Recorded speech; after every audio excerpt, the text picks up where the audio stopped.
1.5 വയസ്സുള്ള കുഞ്ഞിന്റെ മേലെ 51 പരിക്കുകൾ. ജനനേന്ദ്രിയത്തിൽ വരെ മുറിവ്. നമുക്കൊന്ന് ചെറിയൊരു മുറിവ് അവിടെ വന്നു കഴിഞ്ഞു കഴിഞ്ഞാൽ നമുക്കൊന്നും നിൽക്കാൻ പറ്റില്ല. അപ്പൊ ഇത്രയും ഗുരുതരമായിട്ടുള്ള പരിക്ക് സിഗരറ്റ് കൊണ്ട് പൊള്ളി. ഞാൻ അമ്മ എന്ന് പറയത്തില്ല കേട്ടോ, ഒരു പിശാച് സ്ത്രീ. ഞാൻ പിശാചെന്ന് മാത്രമേ അങ്ങനത്തെ സ്ത്രീകൾ പറയുള്ളൂ.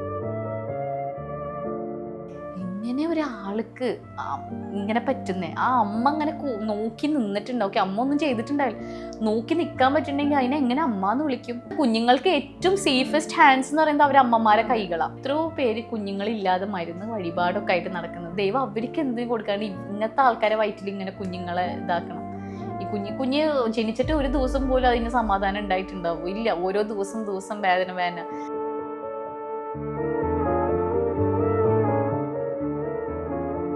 ഇങ്ങനത്തെ സിറ്റുവേഷനിൽ ആ കുട്ടീനെ ജനിപ്പിക്കാതെ അബോർഷൻ ചെയ്ത് ഇതാക്കുക. കുഞ്ഞുങ്ങളെ നോക്കാന്ന് പറയുന്നത് എല്ലാവർക്കും പറ്റുന്ന ഒരു കാര്യമില്ല. അതെല്ലാവരും മനസ്സിലാക്കണം.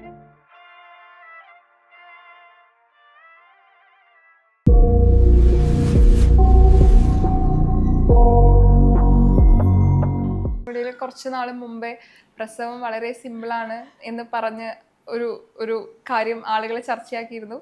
ഒരുപാട് അമ്മമാർ അതിന് റെസ്പോൺസ് ചെയ്തിട്ടുണ്ടായിരുന്നു. എങ്ങനെയാ അതെങ്ങനെയാണ് കാണുന്നത്? പ്രസവം വളരെ ഈസി ഉള്ള കാര്യമാണോ? എനിക്കത് കണ്ടപ്പോൾ ചിരിയാ വന്നത്. ഓക്കെ, നമ്മൾ പറയില്ലേ നമുക്ക് അനുഭവിക്കാത്തതൊക്കെ നമുക്ക് വെറൊരു കഥകൾ പോലെ നമുക്ക് കേൾക്കാം. അതെന്നെ ആയിരിക്കും എന്ന് പറഞ്ഞു കഴിഞ്ഞാൽ, ഞാനൊക്കെ വന്നൊരു 16 മണിക്കൂർ ലേബർ പെയിൻ അനുഭവിച്ചിട്ട് എനിക്കൊന്ന് പെയിൻ വരാണ്ട് ഇൻഡ്യൂസ് ചെയ്യിപ്പിച്ച് 16 hours ആയിരുന്നു എൻ്റെ ലേബർ പെയിൻ എന്ന് പറയുന്നത്. അതും എന്താ പറയുക, സിസേറിയനാവോ നോർമലാവോ എന്ന് അറിയാണ്ട് ഹൈ ഫീവറും ആയി അങ്ങനെ ഭയങ്കരമായിട്ട് റിസ്ക് ഓടിയിട്ടാണ്. പിന്നെ എത്ര മരണങ്ങൾ സംഭവിക്കുന്നു ഒരു ഡെലിവറിക്ക്. അമ്മമാർ മരിക്കുന്നു, കുഞ്ഞുങ്ങൾ മരിക്കുന്നു. ഇതൊട്ടും എന്താ പറയുക, ആർക്കും ഈവൻ ഡോക്ടേഴ്സിന് വരും ഗ്യാരണ്ടി പറയാൻ പറ്റാത്ത ഒന്നാണ് ഈ ഡെലിവറി എന്ന് പറയുന്നത്. അതിനെങ്ങനെ സിമ്പിളായിട്ട് കാണാൻ പറ്റുക? പണ്ട് കാലത്ത് ശരിയാണ്, നെല്ല് കുത്താനും അരി കുത്താനും പാടത്ത് പണിയെടുക്കാനൊക്കെ ഡെലിവറി. അത് അവരുടെ സാഹചര്യം അങ്ങനെയാണ്. അവർക്ക് വേറെ വഴിയില്ല. ജീവിക്കണമെങ്കിൽ ജോലിക്ക് പോയാൽ പറ്റും. അതല്ലാണ്ട് എളുപ്പമായിട്ടും സന്തോഷമായിട്ടും കുട്ടി അതിന് വേണ്ടല്ല. ജീവിച്ചങ്ങനെ പറ്റുള്ളൂ. ഇപ്പോഴത്തെ കാലം അങ്ങനെയല്ല. ഇപ്പോൾ ഹോസ്പിറ്റൽസായി. നമുക്ക് ഈ മോർട്ടാലിറ്റി റേറ്റ് ഒക്കെ എങ്ങനെയാണ് ഇത് കുറയുന്നത്? എങ്ങനെയാണ്? കാരണം ഇത്രയും ഹോസ്പിറ്റൽസ് ഉണ്ട്, ഡോക്ടർമാരുണ്ട്, കാര്യങ്ങളുണ്ട്. പണ്ടത്തെ ഗ്രാഫ് വെച്ചൊക്കെ എത്ര മരണങ്ങൾ ഇപ്പോൾ വളരെ വളരെ കുറഞ്ഞേക്കുന്നത് എന്തുകൊണ്ടാണ്? ഈ ഡോക്ടർമാരൊക്കെ എനിക്ക് തന്നെ അറിയാം. ഞാൻ പോകുന്ന ഹോസ്പിറ്റലിൽ എനിക്ക് തോന്നിയിട്ടുണ്ട് ഈ ഗൈനക്കോളജിസ്റ്റുകൾക്കൊന്നും ഫാമിലി ഉറക്കമൊന്നും അവർക്കില്ലേ. നമ്മൾ ഏറ്റവും കൂടുതൽ പൂവിട്ട് പൂജിക്കേണ്ടത് ഗൈനക്കോളജിസ്റ്റിനെ തോന്നുന്നുണ്ട്. കാരണം അവർ രാത്രി പുലർച്ചെ 2 മണിക്ക് 3 മണിക്ക് 1 മണിക്ക് ഒക്കെ ഇവർക്ക് കോൾ വന്ന് ഇവർ ഓടി വരുക. ഇവരെ പേഷ്യൻസിന് എന്തെന്നുള്ളത് ഓടി വരിക. അല്ലാണ്ട് അവർക്ക് ആ സമയത്ത് ആ ഹോസ്പിറ്റലിൽ 1 വയസ്സുള്ള ബേബി വരെയുള്ള ഡോക്ടർമാരുണ്ട്.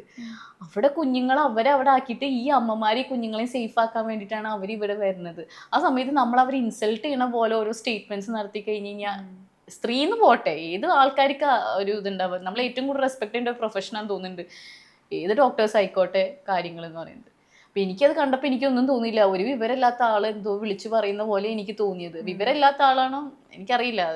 ഒരു രീതിക്ക് അത് പ്രസവിച്ചെന്നെ അറിയണം. ഇപ്പൊ പോയി പ്രസവിച്ച് നോക്കാനും പറയാൻ പറ്റത്തില്ലല്ലോ. പ്രസവിച്ചെന്നെ അറിയണം അതിന്റെ ബുദ്ധിമുട്ട് അറിയണമെങ്കിൽ. ഇപ്പോൾ ഓരോരുത്തരുടെ ശരീരപ്രകൃതി, പ്രത്യേകിച്ച് പെൺകുട്ടികളെ പ്രഗ്നന്റ് ആയി പ്രസവത്തിന് ശേഷം ഒരുപാട് മാറ്റങ്ങൾ അവരുടെ ശരീരത്തിൽ വരുമല്ലോ. പലപ്പോഴും ഇപ്പം ഈ പറഞ്ഞ കഴുത്തിലെ പാടുകൾ അല്ലെങ്കിൽ ശരീരത്തിലെ മാറ്റങ്ങൾ, വെയിറ്റ് കൂടിയത്, ബോഡി ഷെയിം ചെയ്യുന്ന സിറ്റുവേഷൻ വരെ വരാറുണ്ട്. ഇപ്പോൾ സോഷ്യൽ മീഡിയയിൽ നിൽക്കുമ്പോൾ തന്നെ നമുക്ക് കമൻസ് ചെയ്യാം എന്നൊരു കാരണം കമൻസിലൂടെ വേദനിപ്പിക്കുന്ന ആളുകളുണ്ടല്ലോ. ഇപ്പോഴും ഇത്ര 2026 ഇതിനൊരു മാറ്റമില്ലേ എന്ന് ചിന്തിക്കാറുണ്ട്? അതിന് കൂടിയിട്ടേ വരുന്നുള്ളൂ എന്ന് എനിക്ക് തോന്നുന്നു. എനിക്ക് അത് കൂടുതൽ മോശമായിട്ടാണ് വരുന്നതെന്ന് തോന്നുന്നുണ്ട്.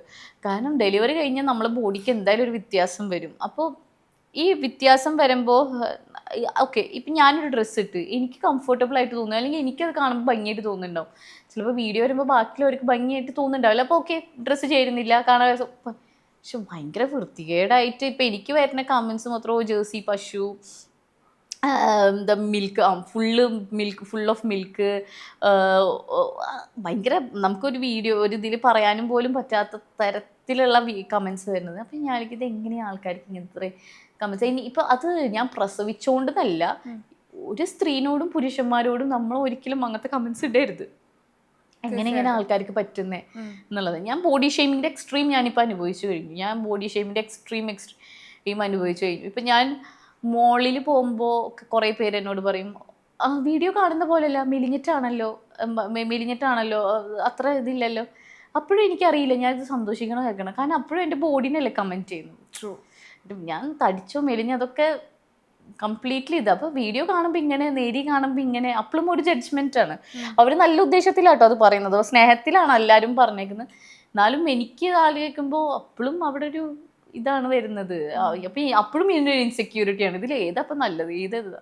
അങ്ങനെ ഒരിക്കലും ചെയ്യരുത് ഒരു ജഡ്ജ്മെന്റ്സ്. ഇപ്പൊ സോഷ്യൽ മീഡിയ എന്ന് പറയുന്നത് ഇപ്പം നമുക്ക് പറയാം, ഇപ്പൊ നമ്മൾ സോഷ്യൽ മീഡിയയിൽ വീഡിയോ ചെയ്യുന്ന ഒരാളാണ്, അപ്പൊ ആളുകൾക്ക് അത് ഇഷ്ടപ്പെട്ടാലും ഇല്ലെങ്കിലും ആ വീഡിയോയെ കുറിച്ച് സംസാരിക്കാം. പക്ഷെ നമ്മുടെ ലൈഫ് അല്ലെങ്കിൽ നമ്മൾ ചെയ്യുന്ന കാര്യങ്ങളൊക്കെ അഡ്രസ്സ് ചെയ്ത് നെഗറ്റീവായിട്ട് കമന്റ്സ് ഇടുന്ന സമയത്ത് തോന്നാറുണ്ടോ ആളുകൾക്ക് എപ്പോഴും സങ്കടപ്പെടുന്നത് കാണാനാണ് ഇഷ്ടം സന്തോഷത്തെക്കാൾ? എനിക്ക് തോന്നിയിട്ടുണ്ട്. ഇപ്പം ഞാൻ ഒരുപാട് സങ്കടം പറഞ്ഞ് എൻ്റെ ബുദ്ധിമുട്ടുകൾ, വീട്ടിലത്തെ പ്രശ്നങ്ങൾ ഒക്കെ പറഞ്ഞു കഴിഞ്ഞാൽ എന്നെ സപ്പോർട്ട് ചെയ്യാൻ എത്ര പേരുണ്ടാവും. ഒരു വീഡിയോ ആണെന്നുണ്ടെങ്കിൽ ആ വീഡിയോയുടെ വ്യൂ തന്നെ ഭയങ്കര കൂടുതലായിരിക്കും. കമൻറ്റിൽ സപ്പോർട്ട് ചെയ്ത് എന്നെ ആശ്വസിപ്പിക്കാനും സമാധാനിപ്പിക്കാനും ഒത്തിരി പേരുണ്ടായിരിക്കും, കാര്യങ്ങളുണ്ടായിരിക്കും. മറിച്ച് ഇപ്പം ഞാൻ ഒരു ഷോപ്പിങ്ങോ നല്ല ഡ്രസ്സോ എന്തെങ്കിലും സന്തോഷം, എവിടെയെങ്കിലും ട്രിപ്പ് പോവോ, അല്ലെങ്കിൽ ഞാൻ കുറച്ചൊന്ന് ഡ്രസ്സൊക്കെ എൻ്റെ ഇഷ്ടത്തിനൊക്കെ ഇട്ട് കഴിഞ്ഞാൽ അതിൽ വ്യൂസൊക്കെ ചിലപ്പോൾ ഉണ്ടായിരിക്കും, പക്ഷെ അതിൽ വരുന്ന കമൻസ് ഒരിക്കലും അങ്ങനെ ആയിരിക്കില്ല. ഇവൾക്ക് പൈസയുടെ അഹങ്കാരം, അത് ഇത് ഒരുപാടായിരിക്കും. നമുക്ക് കുറ്റമോ ഇവൾക്കൊക്കെ ഇങ്ങനെ നടക്കാലോ അങ്ങനെ നടക്കാലോ ഇങ്ങനെ ആയിരിക്കും. അപ്പം എനിക്ക് തോന്നുന്നു ആൾക്കാർ കൂടുതലും, എല്ലാവരും എല്ലാം ഞാൻ പറയും, നമ്മൾ നല്ലതൊക്കെ ആഗ്രഹിക്കുന്ന ഒത്തിരി പേരുണ്ട്. പക്ഷെ ഒരു വിഭാഗം ആൾക്കാർക്ക് ഭയങ്കര ഫ്രസ്ട്രേഷനാണ് അത് കാണുമ്പോൾ, നമ്മൾ സന്തോഷമായിട്ട് ജീവിക്കുന്നതും കാര്യങ്ങളൊക്കെ കാണുമ്പോൾ. അപ്പോൾ കുറേ കാര്യങ്ങളൊക്കെ എനിക്ക് തോന്നിയിട്ടുണ്ട്. ചിലതൊക്കെ പ്രൈവറ്റ് ആക്കി വെക്കുന്നതായിരിക്കും നല്ലത്. കാരണം നമ്മുടെ ഏറ്റവും വലിയ സന്തോഷം പങ്കുവെക്കുമ്പോൾ അതിൽ 100 കമൻറ്റ്സ് ചിലപ്പോൾ 1-2 ആയിരിക്കും നെഗറ്റീവ് വരുന്നുണ്ടായിരിക്കും. പക്ഷെ ആ 1-2 നെഗറ്റീവ് വരുമ്പോൾ നമ്മൾ മൊത്തത്തിലുള്ള സന്തോഷം ചിലപ്പോൾ ഇല്ലാതാക്കും അല്ലേ. അപ്പം നമുക്ക് കുറേ പ്രൈവറ്റ് ആണെങ്കിൽ നമ്മുടെ മാത്രം സന്തോഷമായിരിക്കും. അപ്പം നമ്മളെപ്പോഴും കമൻറ്റ് ഇടുമ്പോൾ ചിന്തിക്കണമെന്ന് വെച്ച് കഴിഞ്ഞാൽ, നിങ്ങൾക്കത് ചിലപ്പോൾ കാണുമ്പോൾ അതൊരു മോശമോ അല്ലെങ്കിൽ ഒരു കാര്യമില്ലാത്തതായിരിക്കാം. പക്ഷെ അവർക്ക് ചിലപ്പോൾ അത് ഏറ്റവും വലിയൊരു കാര്യമായിരിക്കും, നമ്മളോട് ഒരു ഹാപ്പി തിങ് ആയിരിക്കും ഷെയർ ചെയ്യുന്നുണ്ടായിരിക്കാം.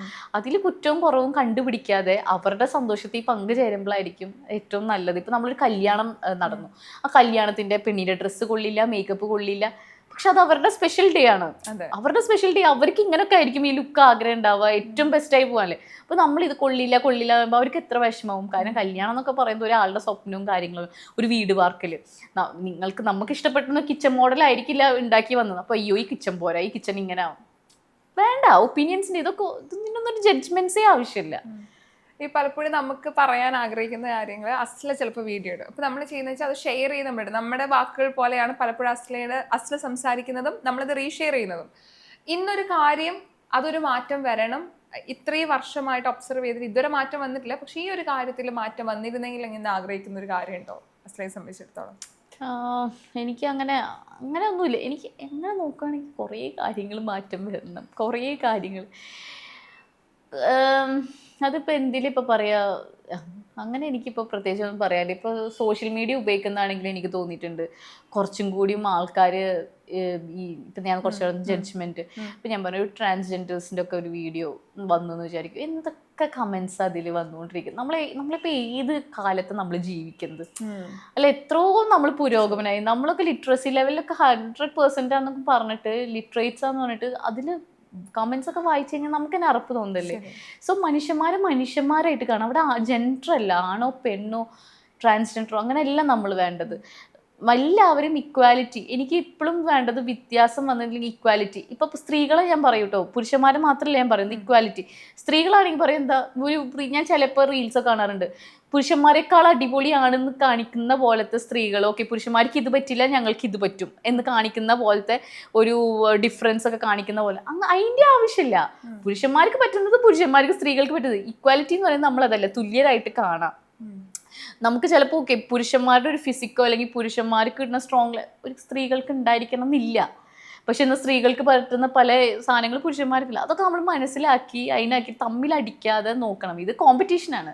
സ്ത്രീ പുരുഷനോ ഓക്കെ ഞങ്ങളാണ് മുൻപന്തിയിൽ, ഞങ്ങളാണ് ഫസ്റ്റ്, നിങ്ങളാണ് താഴെ, നിങ്ങൾ ഫെമിനിസ്റ്റ് അല്ല ഫെമിനിസ്റ്റുകൾ, അങ്ങനത്തെ ഒരു ഇത്. മറ്റേ സിഗ്മ മെയിൽസ്, ഒരു കാറ്റഗറി, അതിൻ്റെ ഒരു ആവശ്യമില്ല. അവിടെ ഒരു പീസ്ഫുൾ ആയിട്ട് പോയി കഴിഞ്ഞാൽ എത്ര നല്ലതാണ്. സോഷ്യൽ മീഡിയ നല്ല ചുറ്റുവട്ടം മൊത്തം. ഇപ്പം സോഷ്യൽ മീഡിയയിലെ ഓരോ വാർത്തകൾ നമ്മൾ ഞെട്ടിച്ചുകൊണ്ടിരിക്കണം ഓരോ ദിവസങ്ങൾ കഴിയുന്തോറും.